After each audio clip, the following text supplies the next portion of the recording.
This is the first question of part number 3. Let's start with this. The average age among 39 students and a teacher of a class is 11 years. If average age of teacher is excluded, then average age of class is reduced by 1. Then what is the age of the teacher? Question ये कह रहा है कि पूरी class में 39 student हैं जिनकी और एक टीचर को मिला करके जो एवरेज एज बनती है वो है 11 साल. ठीक है. अब वो कह रहा है कि अगर टीचर की एज को हम निकाल दें तो एवरेज एज जो क्लास की है वो नंबर 1 से रिड्यूस हो जाएगी. क्लास इज रिड्यूस बाय 1, एक नंबर कम हो जाएगी. ठीक है. तो what is the age of the teacher? अब टीचर की एज दिखानी है. देखिए इसमें क्या कहा गया, 39 स्टूडेंट आपको दिए हुए. ठीक है. 39 स्टूडेंट है. ठीक. और एक टीचर है. तो उसमें उन्होंने बोला कि उनकी एवरेज एज जो है, एक टीचर हो गया तो यहाँ पे मतलब कि एक टीचर का 1 एक और प्लस हो जाएगा तो मतलब 40 हो गए टोटल. तो ये हो गया हमारे पास में टोटल 40. तो इनकी जो एवरेज एज रखी है वो है 11 साल, 11 ईयर्स. देखो दोबारा पढ़ लो. तो average age among 39 student and a teacher of a class is 11 years. 39 तो स्टूडेंट है और एक टीचर भी जुड़ गया तो 40 हो गए लोग.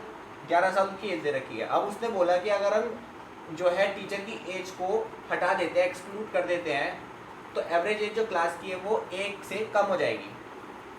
इसमें से हमने टीचर की एज एक्सक्लूड कर दी, मतलब कि 39 टीचर को हमने हटा दिया तो एवरेज एज भी कम हो जाएगी, मतलब कि ये हो जाएगी 10. राइट. तो अब इसका टोटल कितना हो जाएगा? अब हम टोटल अगर हम एवरेज निकालें तो 11 इंटू 40 440 और इसका हम निकाल लेंगे 390. समझ में आया भाई? 39 स्टूडेंट्स थे, एक टीचर था, 40 हो गए. उनकी एज 11 साल दे रखी थी एवरेज. तो हमने टोटल एवरेज निकाल लिया. फिर नेक्स्ट उसने कहा कि अगर हम टीचर को निकाल देते हैं तो क्लास की जो एज है वो 1 से कम हो जाएगी. टीचर को निकाल दिया तो 39 लोग बचे. 11 एज में से 10 हो गई, कम हो गया तो टोटल एवरेज एज ये आ गई. अब हमें क्या करना है? टीचर की एज निकालनी है. तो टोटल में से हम ये वाली एज माइनस कर देंगे.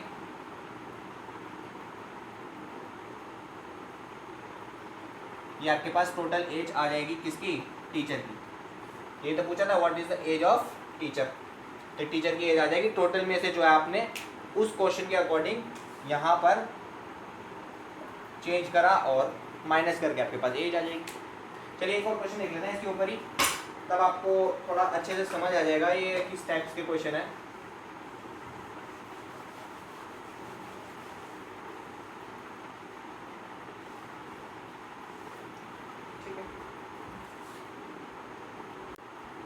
चलिए तो ये नेक्स्ट क्वेश्चन देख लेते हैं. Average age of 47 student in a class is 12 years. अब ये क्वेश्चन पिछले वाले क्वेश्चन से रिलेट करता है, इसलिए मैंने इसको यहाँ पे लिख दिया है कि मतलब आपको थोड़ा सा समझ आ जाएगा. ठीक है, कि और टाइप के क्वेश्चन इसमें कैसे अप्रोच कर सकते हैं. Average age of 47 student in a class is 12 years. अब इसने क्या कह दिया, पहले इस लाइन को पकड़ लो. 47 स्टूडेंट 12 ईयर्स, तो 47 स्टूडेंट की एज जो एवरेज दी रखी है वो है 12 ईयर्स. ठीक है. अब बोला है कि if teacher included then the average age increase by 1/2 years. अगर हम टीचर को ले आते हैं, मतलब टीचर को हम इंक्लूड कर लेते हैं, ठीक है, तो एवरेज की जो एज होगी, जो 12 ईयर्स हमारे को मिली है, उसमें 1/2 ईयर्स ऐड हो जाएंगे, इंक्रीज हो जाएंगे. राइट. तो हमको क्या निकालना है? टीचर का एज निकालना है. अब देखो इस वाले को सॉल्व कर लेते हैं. 47 इंटू 12 564. राइट. यही आएगा. और अब यहाँ पे आ गया, इसमें एक इंक्लूड हो गया मतलब टीचर, तो यहाँ पे 48 पर्सन्स हो गए और 12 ईयर्स थे, उसमें 1/2 ईयर्स ऐड हो गए, मतलब कि 1/2. ठीक है, ये सिंप्लीफिकेशन तरीके से. अब इसको हम सॉल्व करेंगे तो आ जाएगा 25/2. ठीक है, और काट दे 12.5. राइट. अब इस 12.5 की मल्टीप्लिकेशन 48 से. ठीक है, 48 इंटू 12.5, तो ये आपके पास 600 आ जाएगा. और जब इस दोनों निकल गए तो आप इसका एवरेज निकाल दो. 600 माइनस 564, दैट इज 36 ईयर्स आपकी एज आ जाएगी. जो टीचर की एज निकालनी है वो हमें दोनों को माइनस करने के बाद निकाल. चलिए कुछ नए टाइप के क्वेश्चन देख लेते हैं. ओके.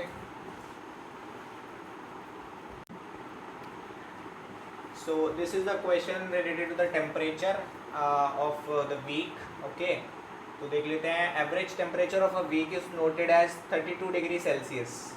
अब देखो उसने कहा है कि एवरेज टेम्परेचर जो है वीक का जो नोट किया गया वो 32 डिग्री सेल्सियस है. वीक का मतलब यहाँ पे हो गया, पहले तो यहाँ पे समझ लो बेसिक से कि वीक हो गए 7 डेज हमारे. ठीक, अब 32 डिग्री सेल्सियस मतलब कि हमें पूरे वीक का निकालना है. 32 इंटू 7 दैट इज 224. ठीक है, डिग्री सेल्सियस. अब उसने क्या बोला, later is what realise that Friday reading was 32 degree Celsius instead of 16 degree Celsius. उसने कहा कि फ्राइडे की जो रीडिंग हमने बाद में देखी तो 32 डिग्री सेल्सियस आ रही थी, जबकि आनी चाहिए थी 16 डिग्री सेल्सियस. तो what is the current temperature of a week. अब वीक का करंट टेम्परेचर हम कैसे निकालेंगे. हमारे को टोटल टेम्परेचर तो पता चल गया पूरे वीक का क्या है. अब इसमें ही हम सारा कुछ कर लेंगे क्योंकि 16 डिग्री हमारे पास में क्या है, करेक्ट टेम्परेचर है. फिर जो बेकार टेम्परेचर है मतलब कि जो हमारे पास में गलत आया है वो है 32 डिग्री सेल्सियस. ठीक है, अब इसको सॉल्व कर लो और आपके पास में आंसर आ जाएगा 210 डिग्री सेल्सियस. ठीक है, अब आपको वीक का मतलब निकालना था, current temperature of a week. तो डिवाइड कर दिया 7 से, 30 डिग्री सेल्सियस आपका वीक का आंसर आ गया. हमारे को इसके अंदर ऐसे क्वेश्चंस में सिर्फ एक फंडा अपनाना है कि जो गलत टेम्परेचर है उसको तो हमें माइनस कर देना है, as we all know about that. और जो हमारे पास में करेक्ट टेम्परेचर आया हमें उसमें ऐड कर देना है जो टोटल टेम्परेचर होगा उसके अंदर. अब हमने टोटल टेम्परेचर तो 224 निकाला था, करेक्ट हमारे पास 16 था, रॉ हमारे पास 32 था. हमने ये इक्वेशन बनाई और सॉल्व कर दिया. और अगर वीक के बारे में पूछा है तो हमने 7 से डिवाइड कर दिया. ठीक है, चलिए नेक्स्ट क्वेश्चन पे बढ़ते हैं.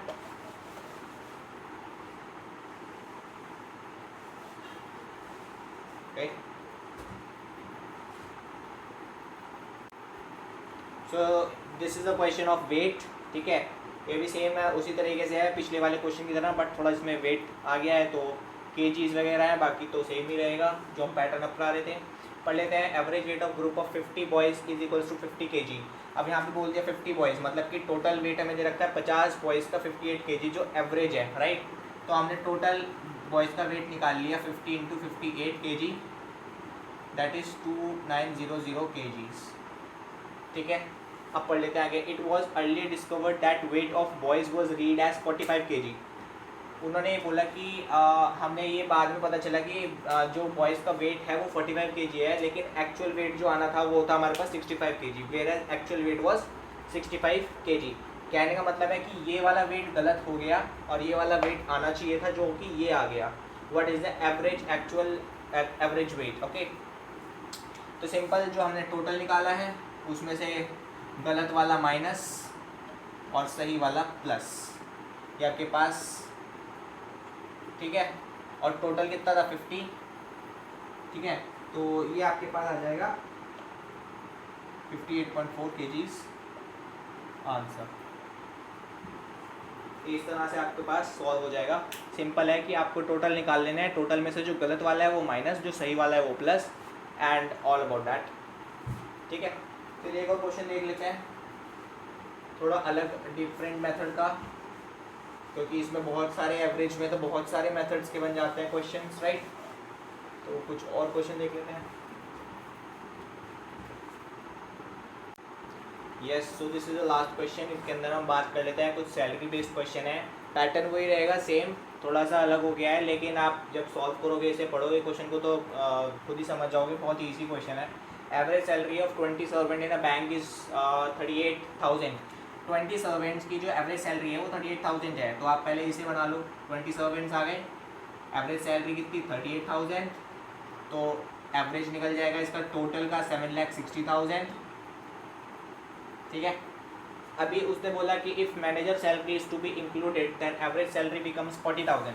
अगर हम मैनेजर की सैलरी को भी इंक्लूड कर देते हैं तो एवरेज सैलरी जो बनेगी 40,000 हो जाएगी. तो मैनेजर भी इंक्लूड हो गए, मतलब कि 21% हो गए, और एवरेज सैलरी 40,000 दे दी उसने, दैट इज़ 8,40,000, राइट. अब इसका डिफरेंस निकाल लोगे तो मैनेजर की सैलरी आ जाएगी 8,40,000.